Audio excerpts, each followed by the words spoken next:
अक्सर ग्रामीण इलाकों में भूत प्रेत और आत्माओं से जुड़ी बहुत सी अफवाहें फैली होती हैं, मगर कुछ बातें महज अफवाहें नहीं होती, उनके पीछे भयानक कहानियां छिपी होती हैं। रजतपुर पहाड़ी इलाके में बसा एक छोटा सा ग्रामीण गांव। अमावस की रात थी। रात के लगभग 10 बजे होंगे, मगर गांव की गलियों में ऐसा सन्नाटा था जैसे आधी रात का समय हो। उसी सन्नाटे में किसी की लाठी की ठक ठक की आवाज गली में सुनाई पड़ी और उसी वक्त एक आदमी दौड़ता हुआ एक घर के अंदर घुसा। उसने जल्दी से दरवाजे को अंदर से बंद किया और हाँफता हुआ दीवार का टेक लेकर खड़ा हो गया। कहा था ना अंधेरा होने से पहले लौट आना, और ना आ पाओ तो वहीं रुक जाना। अगर थोड़ी सी भी चूक हो जाती तो आपको अपने साथ ले जाती अभी वो। बस खराब हो गई थी। बस वाले ने रात को स्टैंड पर उतारा तो कहाँ जाता फिर। पूरे गांव में घूमती है वो अमावस को। भगवान की दया है जो सही सलामत घर पहुंच गया मैं। तभी उनके घर के बाहर जोर जोर से वही ठक ठक की लाठी बजने की आवाज सुनाई दी। उस आवाज को सुनते ही उन दोनों के रोंगटे खड़े हो गए। तुमने घर के बाहर ठीक से पूजा तो की थी ना? स्वस्तिक तो ठीक से बनाया था ना? पूजा? लेकिन घर में तो सूतक लगी है ना। पिछले हफ्ते ही तो ताऊ जी गुजरे हैं। 40 दिन तक घर में कोई पूजा नहीं कर सकते। मीरा की ये बात सुनकर मदन के पसीने छूट गए। तभी उनके दरवाजे पर उसी लाठी से दस्तक हुई। सुबह उनके घर के बाहर काले कपड़े में नींबू, मिर्च, राई, सिंदूर, सारी टोटके की सामग्री रखी थी जिस पर खून की बूंदें टपकी हुई थी। गांव वालों को वो टोटका देखते ही स्थिति का अंदाजा हो गया था। उन्होंने जैसे ही उनके घर का दरवाजा खोलकर देखा तो मदन और उसकी पत्नी दोनों मृतावस्था में घर के फर्श पर गिरे हुए थे। उनकी आंखें ऊपर पलटकर सफेद हो चुकी थी और जीभ नीली होकर बाहर लटकी हुई थी। उस दिन से गांव में फैला उस डायन का खौफ और ज्यादा बढ़ गया और गांव में चाहे किसी के घर में सूतक लगा हो या कोई भी अनहोनी हुई हो, अमावस के दिन घर के बाहर पूजा और स्वस्तिक का चिन्ह बनाने की रस्म बहुत महत्वपूर्ण हो गई। 20 साल बाद ये सब अपने घरों के बाहर आज पूजा क्यों कर रहे हैं मामी? कोई त्योहार है क्या आज? त्योहार नहीं बेटा, अमावस है। अमावस के दिन गांव में डायन भटकती है और अगर घर के बाहर पूजा करके स्वास्तिक ना बनाओ तो घर पर टोटका कर देती है और उसका वो टोटका उस घर में किसी को जिंदा नहीं छोड़ता। कहते हैं कि आज से लगभग 30 साल पहले इस गांव में एक औरत अपने बेटे की मौत के बाद पागल हो गई थी और उसे वापस जिंदा करने के लिए उसने डायन तंत्र सीखा और लोगों के घरों के बाहर अमावस की रात को टोटके करके रखने लगी। जिसके भी घर के बाहर वो टोटका करके रखती थी, अगले दिन उस परिवार के सारे लोग मरे हुए मिलते थे। गाँव वालों का कहना था कि इन लोगों की बलि देकर वो अपने बेटे को जिंदा करना चाहती है। इसीलिए एक रात गांव वालों ने उसे रंगे हाथों पकड़ लिया और गांव के चौराहे पर उसे मार डाला। लेकिन मरने के बाद भी उसकी आत्मा गांव में हर अमावस भटकती रही और वही टोटके हर अमावस होते रहे। लोगों ने इसका निवारण करने के लिए एक बड़े ही सिद्ध पंडित जी से बात की तो उन्होंने इसका निवारण यही बताया।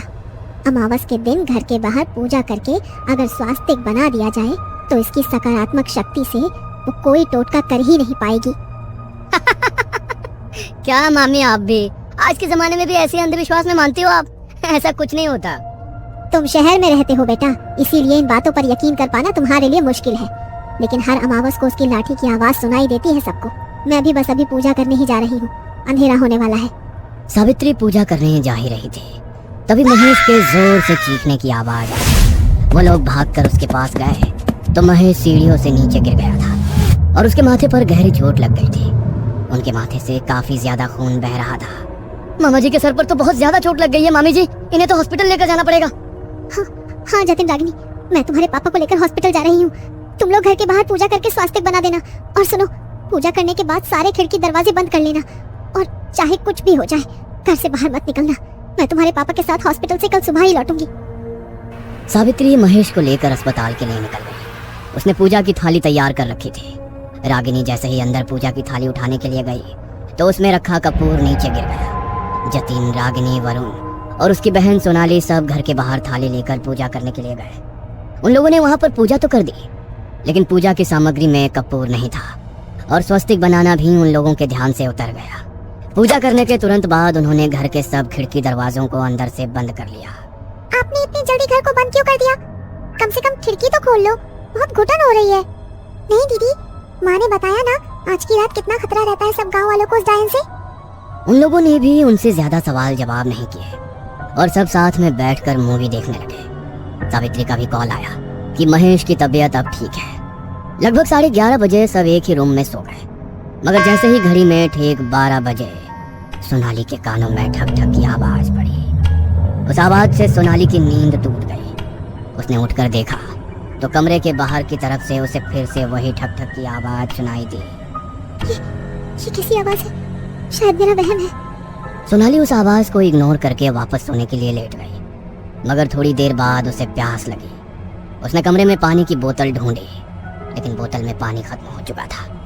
वो पानी पीने के लिए किचन में गई, तभी उसे अपने पीछे से फिर से जमीन में लाठी बजने की आवाज सुनाई दी और एक आवाज उसके कानों में पड़ी। बहुत प्यास लगी है, मुझे भी पानी पिला दो।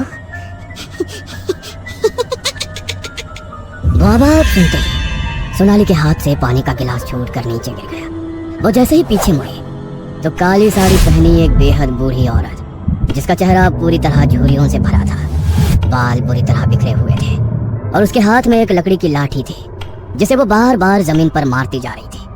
अचानक देखते ही देखते उसकी आंखें पूरी तरह ऊपर को पलटकर बिल्कुल काली हो गई। सोनाली उसे देखकर बुरी तरह डर गई। उसने चिल्लाने की कोशिश की, लेकिन उसके गले से कोई आवाज निकली ही नहीं। कितनी भी कोशिश कर लो, अब कोई तुम्हें मुझसे नहीं बचा पाएगा। बहुत सालों से इस गांव में किसी को शिकार नहीं बना पाई मैं। आज अपने शिकार को अपने हाथों से जाने नहीं दूंगी मैं। डर के मारे सोनाली पूरी तरह पसीने से भीग चुकी थी। खुद को बचाने के लिए वो वहां से अंदर की तरफ भागी, मगर वो दरवाजा अब अंदर से बंद हो चुका था। बेकार कोशिश मत करो, नहीं बचा पाओगी खुद को मुझसे। यहाँ का हर रास्ता अब तुम्हारे लिए बंद है।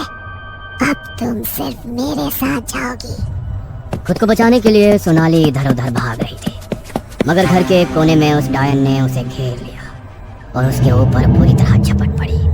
घर में सोनाली की तेज चीख गई और उसकी आवाज से सबकी नींद टूट गई।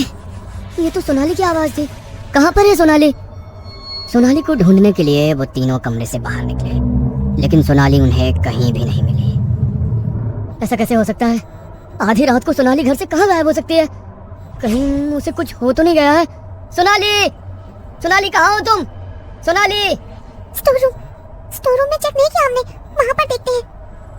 वो उसे ढूंढने के लिए स्टोर रूम में गए। उन्होंने जैसे ही स्टोर रूम की लाइट जलाई तो लाइट अचानक से फ्लिकर करने लगी और कमरे के कोने में उन्हें सोनाली बुरी तरह चोटिल हालत में मिली। उसके बाल बुरी तरह बिखरे हुए थे और उसकी आंखें और जीभ बाहर को निकल कर आई हुई थी।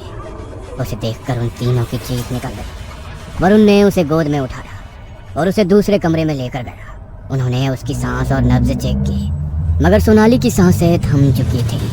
कैसे हुआ ये सब? कैसे मर सकती है सोनाली? कहीं मैं कोई बुरा सपना तो नहीं देख रहा? किसने मार डाला मेरी बहन को? इंसान की ऐसी हालत तो तभी हो सकती है जब उसे उस डायन ने मारा हो, लेकिन हमने तो घर के बाहर पूजा भी की थी, तो फिर उसने सोनाली पर हमला कैसे किया? इसका मतलब जरूर पूजा करने में हमसे कोई चूक हुई है, और अगर उसने सोनाली को मारा है तो इसका मतलब वो हमारे घर के अंदर घुस चुकी है। वो हमें भी नहीं छोड़ेगी। मुझे बहुत डर लग रहा है भैया। अब क्या करेंगे हम तो जानते भी नहीं ये सब क्यों हुआ है। सब तो ठीक से किया था हमने। तभी घर में फिर से वैसे ही लाठी बजने की आवाज आने लगी। उस आवाज को सुनकर उन तीनों के रोंगटे खड़े हो गए और जतिन ने दरवाजे को अंदर से कड़ी लगाकर बंद कर लिया। लगता है कोई बहुत बड़ी भूल हुई है हमसे और इसीलिए वो डायन हमारे घर के अंदर प्रवेश कर गई है। हमें खुद का बचाव करना होगा। मैं भानु काका को फोन करता हूँ, शायद वो हमें इसका कोई निवारण बता सके। जतिन ने जल्दी से गांव के पंडित भानु काका को फोन किया और उसे सारी बात बताई। तो उसकी बात सुनकर पंडित जी बुरी तरह डर गए। तुम लोगों ने ठीक से पूजा तो की थी ना, और पूजा करने के बाद घर के बाहर स्वस्तिक बनाया था ना? स्वस्तिक? माँ ने कहा था कि पूजा करने के बाद बाहर स्वस्तिक बना देना, लेकिन अंधेरा होने के डर से हमारे दिमाग से वो बात ही निकल गई। अब हम क्या करेंगे काका? हे भगवान, ये क्या किया तुम लोगों ने? बहुत बड़ा अनर्थ हो गया है ये। उस डायन को काबू करने का बस हमारे पास ये एकमात्र तरीका था। पता नहीं अब कैसे मैं तुम सबको उससे बचा पाऊंगा। पंडित जी के आगे कुछ और बोलने से पहले ही फोन डिस्कनेक्ट हो गया। जतिन ने उन्हें कॉल लगाने की कई बार कोशिश की, लेकिन उनके पास कॉल लगी ही नहीं। तभी कुछ मिनट बाद उनके घर के दरवाजे को किसी ने जोर से खटखटाया और उसी वक्त उन तीनों की सांस उनके हलक में अटक गई। इतनी रात को कौन आया होगा भैया? मुझे लगता है वही डायन हमारा ध्यान भटकाकर हमें कमरे से बाहर निकालना चाहती है। इस कमरे में भगवान की मूर्ति है, हमें हमें यहाँ से बाहर नहीं जाना चाहिए। डरो मत बच्चों, मैं हूँ तुम्हारा भानु काका। जतिन बिना कुछ सोचे समझे कमरे से बाहर दरवाजा खोलने के लिए चला गया। तभी रागिनी के दिमाग में एक बात आई और वो जोर से चिल्लाई, रुक जाइए भैया, बाहर मत जाइए। वो भानु काका नहीं है। अमावस की रात कोई अपने घर से बाहर नहीं निकलता। मगर तब तक बहुत देर हो चुकी थी। इससे पहले कि जतिन वापस कमरे के अंदर आ पाता, जमीन पर उसी लाठी की ठक ठक सुनाई दी और वो डायन जतिन के सामने आकर खड़ी हो गई। उसे देखकर जतिन जोर से चिल्लाया और वो डायन उसके ऊपर झपट पड़ी।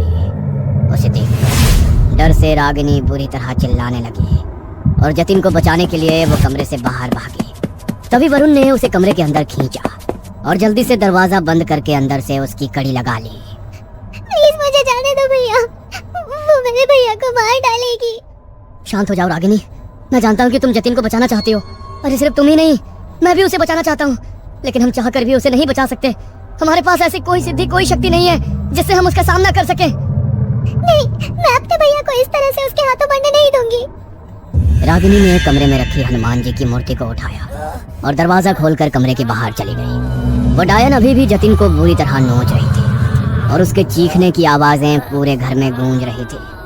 वो दौड़ती हुई हनुमान जी की मूर्ति लेकर वहां पर आ गई। उसने जैसे ही हनुमान जी की मूर्ति को उस डायन से स्पर्श किया तो वो बुरी तरह चीखने लगी और बौखलाती हुई बंद दीवार से घर के बाहर गायब हो गई। उसी वक्त रागिनी ने हनुमान जी का नाम लेते हुए निडर होकर उनकी मूर्ति को घर के बाहर रख दिया और दरवाजा बंद करके अंदर आई। वरुण और वो मिलकर जतिन को अंदर लेकर गए। उसके शरीर पर बहुत सारी चोट लगी थी और हर जगह पर हुई खरोंचों से लगातार खून बह रहा था। रागिनी ने जल्दी से उसकी बॉडी के घाव साफ करके उन पर बैंडेज किए, मगर तभी जतिन की आंखों से आंसू बरस पड़े। अगर आज तूने ये हिम्मत ना की होती तो वो डायन मुझे मार ही डालती। तूने अपनी जान जोखिम में डालकर मेरी जान बचाई। अगर तुझे कुछ हो जाता तो पगली। मेरे होते हुए मैं आपको कुछ नहीं होने दूंगी भैया। तभी जतिन के फोन पर भानु काका का फोन आया। रागिनी ने उनका फोन रिसीव करके उन्हें पूरी बात बताई तो भानु काका के भी रोंगटे खड़े हो गए। उन्होंने उसे हिम्मत दी और अब कमरे से बाहर निकलने को सख्त मना किया और अपनी रुद्राक्ष की माला गले में धारण कर अपने सभी शिष्यों के साथ गांव के मंदिर की ओर निकल पड़े। जब रागिनी उस डायन से सामना करने के लिए इतनी हिम्मत कर सकती है तो आज तक हम उसे खत्म करने की हिम्मत क्यों नहीं कर पाए, ये जानते हुए भी कि इस संसार में भगवान से बड़ी कोई शक्ति नहीं, तब भी हम उससे डरते रहे। उन्होंने आधी रात को मंदिर के कपाट खोले और मंदिर के प्रांगण के बीचों बीच यज्ञ कुंड जलाकर उन्होंने बजरंग बाण का पाठ करना शुरू किया। उसी वक्त गांव में उस डायन के जोर जोर से चीखने की आवाजें सुनाई देने लगी और मंदिर की घंटियां जोर जोर से बजने लगी। घंटी की ध्वनि से गांव वालों का मन कुछ शांत हुआ। तभी जोर जोर से चीखते हुए वो डायन मंदिर की तरफ खींची चले आई। तभी पंडित जी ने अपने शिष्य को इशारा किया और उसने उस डायन पर गंगा जल का छिड़काव कर दिया। गंगा जल का स्पर्श पाकर वो और बुरी तरह तड़पने लगी और एक काले धुएं के रूप में मंदिर में जल रही ज्योत में समाकर आसमान में कहीं विलीन हो गई। उस रात के बाद फिर कभी किसी अमावस को गांव में उसका साया किसी को दिखाई नहीं दिया और ना ही कोई टोटका किसी के घर के बाहर मिला। गांव में सब हादसे होने भी हमेशा के लिए बंद हो गए, मगर उस एक रात ने सोनाली से उसकी जिंदगी छीन ली। काश वो उस रात कमरे से बाहर ना निकली होती, या उसकी चीखें अगर उन लोगों तक पहुंच गई होती तो आज शायद वो भी जिंदा होती।